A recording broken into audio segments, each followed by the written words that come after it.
Film dimulai dengan suasana malam tahun baru di wilayah Baltimore, Amerika. Dalam keramaian itu, seorang penembak jitu misterius tiba-tiba melancarkan serangan dari kejauhan. Tembakannya begitu akurat, mampu menewaskan banyak warga sipil tanpa meninggalkan jejak apapun.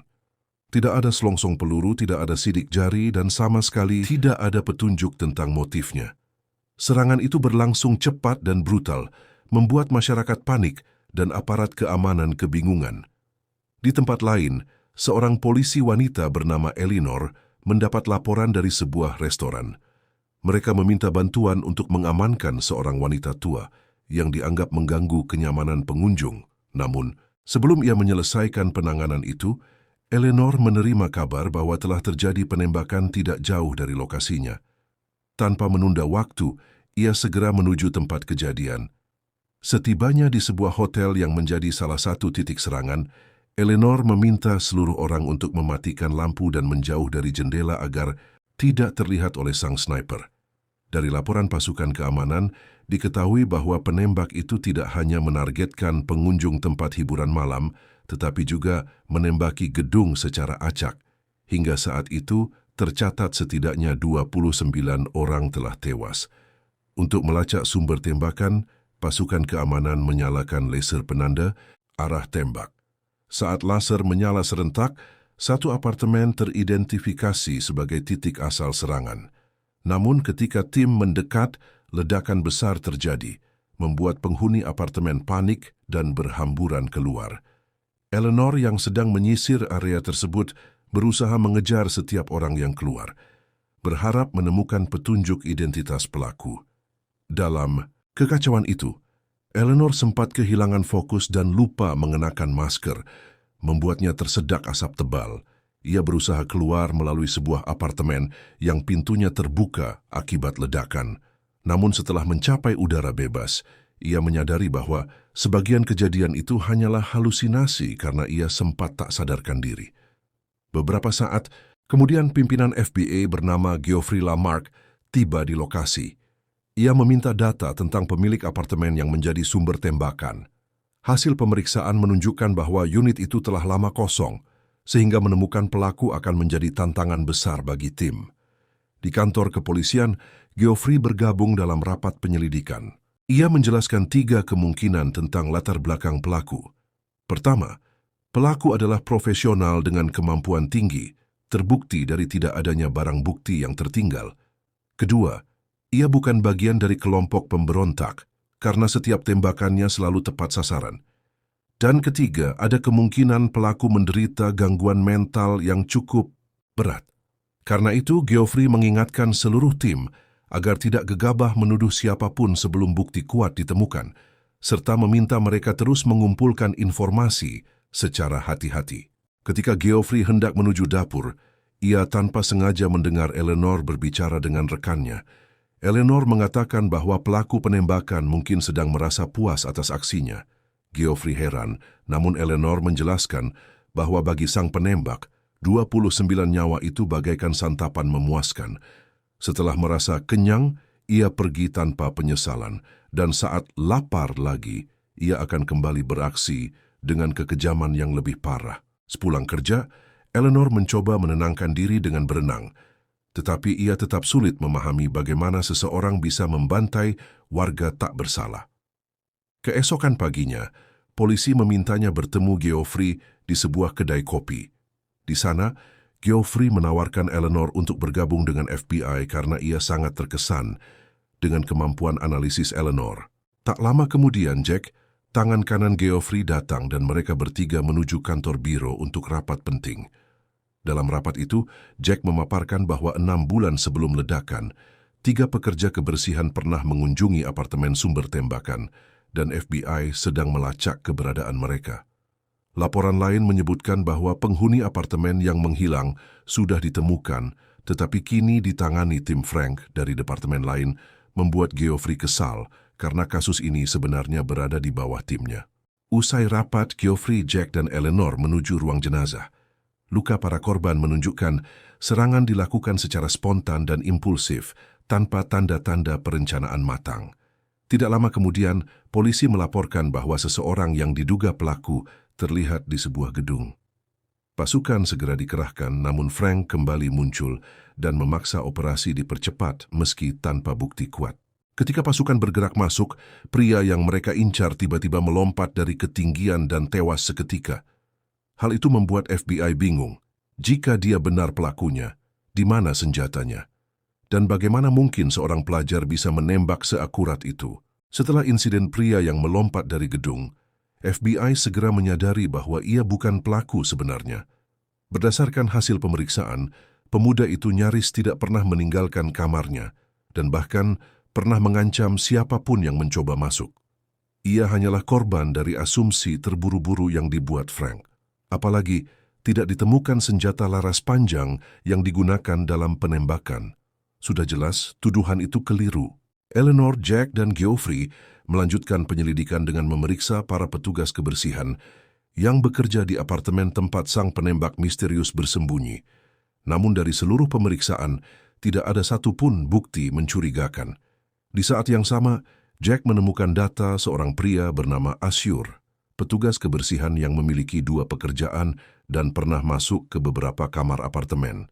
Meski begitu, informasinya belum cukup kuat untuk mengarah pada pelaku. Untuk menenangkan publik, Eleanor memutuskan meninjau rekaman CCTV serta video yang direkam saat ledakan terjadi. Namun hasilnya nihil, tidak ada satupun orang yang tampak mencurigakan.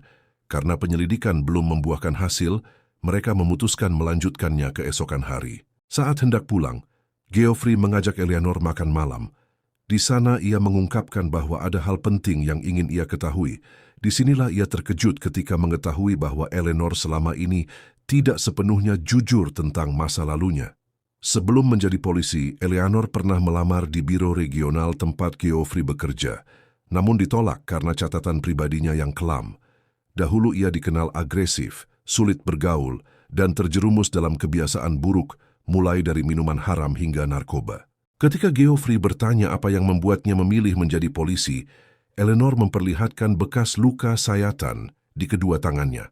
Dengan tenang, ia mengaku bahwa bergabung dengan pasukan keamanan adalah caranya untuk melindungi diri sendiri agar tidak kembali terjerumus.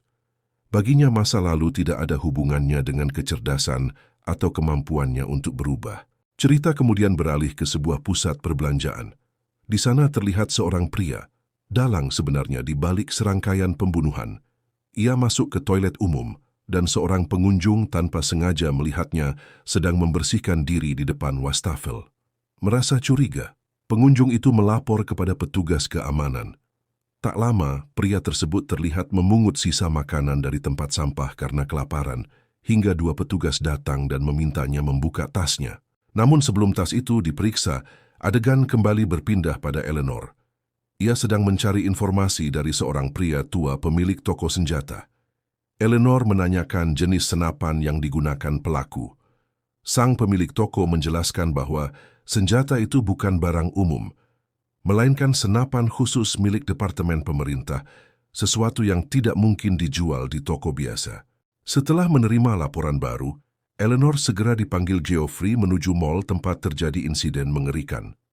Setibanya di sana, ia melihat hampir seluruh petugas keamanan tewas. Dari ruang monitoring, Eleanor menyimpulkan bahwa pria misterius itu sebenarnya tidak berniat membunuh. Ia hanya datang untuk membersihkan diri dan mencari makanan. Namun karena para petugas mencoba mengintervensi, ia terpaksa melepaskan tembakan dan kemudian membuang pakaiannya ke dalam tong sampah. Jack segera menelusuri laporan pengangkutan sampah dan menemukan bahwa pakaian itu telah dibawa ke tempat penampungan. Tim langsung bergerak, sementara Geoffrey tak bisa ikut karena menghadiri rapat penting. Ia hanya menegaskan bahwa pakaian tersebut harus ditemukan untuk menelusuri identitas pelaku. Beberapa jam kemudian pakaian itu berhasil ditemukan, tetapi hasil forensik nihil. Pelaku sama sekali tidak memiliki catatan resmi. Sementara itu, kasus ini mulai viral. Dan berbagai media meminta masyarakat melapor jika melihat orang mencurigakan. Tak lama kemudian muncul pesan suara dari seseorang yang menggunakan suara AI dan mengaku sebagai dalang pembunuhan. Ia bahkan menantang akan melakukan aksinya lagi. Beruntung Jack berhasil melacak sumber sinyal tersebut. Adegan beralih pada 4 pria yang menuju minimarket. Salah satu dari mereka adalah orang yang menelepon stasiun TV dan mengaku sebagai pelaku. Di luar bangunan, tim Geoffrey telah bersiap melakukan penyergapan. Operasi dimulai dengan mengosongkan toko, namun terjadi kesalahpahaman saat Eleanor mencoba memperingatkan seorang kakek yang pendengarannya buruk. Baku tembak pun pecah. 1 orang selamat dan ditangkap, namun setelah diinterogasi, terbukti bahwa mereka bukan dalang sebenarnya. Di kantor biro regional, rapat darurat digelar. Geoffrey mendapat teguran keras karena pelaku utama belum ditemukan. Ia menjelaskan bahwa sejak pembunuhan pertama ia sudah turun langsung mengumpulkan bukti, tetapi penembak misterius itu sangat profesional dan tidak meninggalkan jejak. Atasannya juga mempertanyakan alasannya merekrut Eleanor yang memiliki masa lalu kelam, sementara banyak agen lain yang lebih bersih. Geoffrey berusaha membela Eleanor sekaligus mempertahankan posisinya, namun tekanan terhadap tim semakin besar.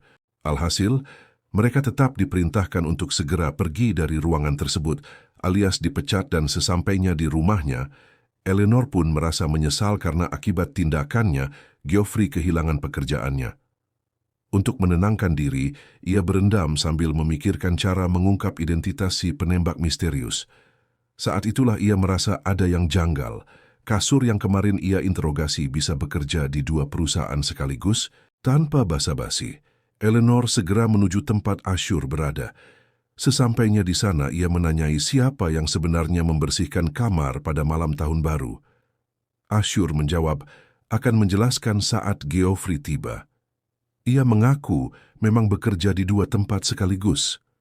Suatu hari seorang pria menawarkan pekerjaan tanpa bayaran dan menjanjikan gaji dikirim ke rekening Ashur sebagai pengalihan isu. Pria itu bernama Dean Pose, mantan narapidana. Sebelum berangkat, Geoffrey meminta bantuan pelukis untuk membuat sketsa wajah Dean Pose. Setelah sketsa selesai, mereka bergegas menuju rumah pemotongan hewan. Salah satu staf bernama Ramona menceritakan bahwa Dean, putra Dean, tertutup, jarang berinteraksi, dan sangat pendiam. Geoffrey menduga Dean mungkin memiliki gangguan kejiwaan yang muncul ketika merasa tertekan. Di tempat itu mereka disambut Ibu Dean, yang menyadari Geoffrey adalah agen FBI, namun tetap mempersilakan masuk. Ia menceritakan bahwa Dean jarang pulang dan menghabiskan waktu sendirian di hutan. Sejak kecil, ayahnya melatih Dean menembak dan berburu, tapi seiring waktu ia terobsesi dengan senjata, hingga tanpa sengaja menembak ayahnya sendiri. Ia pun menjadi tertutup dan membenci keramaian. Ibu Dean menambahkan bahwa Dean sudah menewaskan puluhan orang dalam waktu dekat. Tiba-tiba, sebuah tembakan tepat mengenai tubuh Geoffrey. Ibu Dean memohon Eleanor tetap diam dan tidak bergerak. Meski begitu, Eleanor mencoba menegosiasikan agar Dean menyerah dan berjanji akan melindungi Dean agar mendapat keadilan. Saat itu, Dean muncul dari persembunyian dan menghadapi Eleanor, menegaskan bahwa keramaian hanya membawa masalah. Kekacauan karena itulah selama bertahun-tahun, Dean telah membunuh sekitar 200 orang, agar membuat publik takut merayakan tahun baru. Eleanor kembali mencoba bernegosiasi, menawarkan bahwa jika Dean menyerahkan diri, ia akan mendapat perlindungan penuh dan semua permintaannya dipenuhi. Namun Dean tidak percaya. Ia yakin begitu persidangan selesai, ia tetap akan ditangkap. Tak lama kemudian polisi menuju ke lokasi. Dean langsung melumpuhkan Eleanor dan membawanya ke ruangan penyekapan. Eleanor diikat pada tiang dan tak bisa melawan. Sementara itu, Dean bersiap menghadapi pasukan polisi yang mengepung rumahnya. Satu persatu petugas yang mencoba mendekat terpaksa mundur karena situasi kacau dan meminta bantuan pusat. Ketika polisi lengah, Dean mencoba memasang peledak sebagai jebakan. Eleanor memohon agar Dean tidak menekan tombol pemicu dan menjanjikan akan melindungi serta memberi keadilan jika ia menyerah. Tiba-tiba Dean merasa tenang dan akan berubah.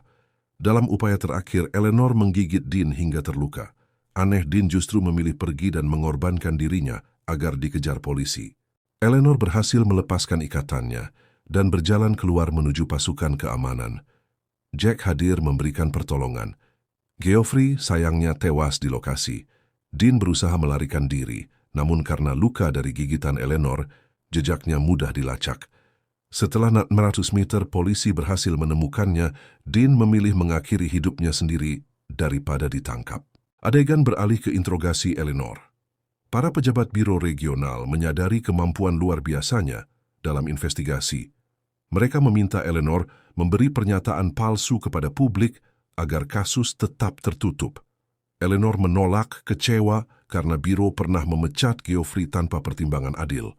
Demi keadilan, ia bertekad berbicara jujur meski diancam hukuman. Akhirnya Eleanor bersedia mengikuti permintaan mereka dengan syarat hak dan medali Geoffrey diberikan kepada mendiang suaminya. Terungkap bahwa Geoffrey memiliki sisi unik alias Guy sejati. Film pun selesai. Terima kasih sudah menonton, semoga terhibur dan sampai jumpa di alur film seru lainnya.